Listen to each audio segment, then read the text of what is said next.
Hello there. Today I'm going to talk about something that you may find surprising, the claim that English has no future tense. You may be wondering, well, gosh, how is this possible? I mean, don't we talk about the future in the English language? And the answer is certainly we do. But the analysis here, which I'm taking from the Cambridge Grammar of the English Language, makes a distinction between form and function.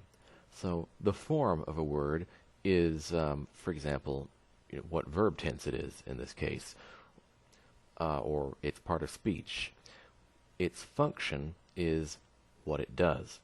So English certainly has the function of indicating the future time, and in fact we have several ways of doing it.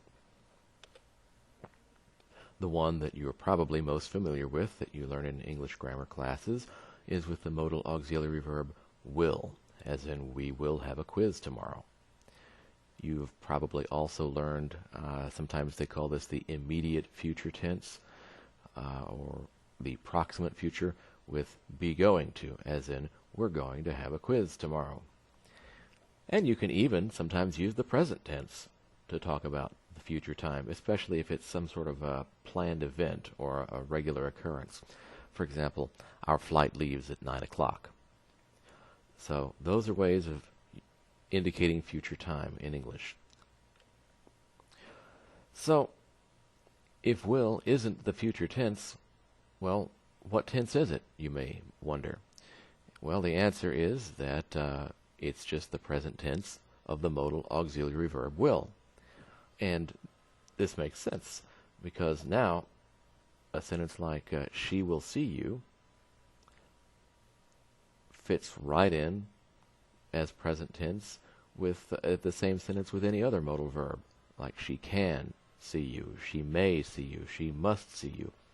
All of those are called present tense, but when you get to the modal verb will, you're supposed to call that future tense?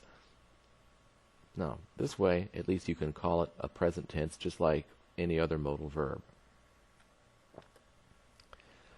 And furthermore, now we have a name for a sentence like this.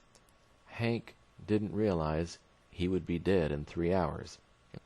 So would, that's the past tense of the modal will, but what's it doing here? Its function is to show a time that's in the future relative to some other time that's in the past.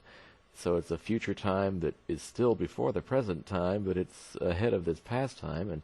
And what do you call this? The future within the past, or the past future?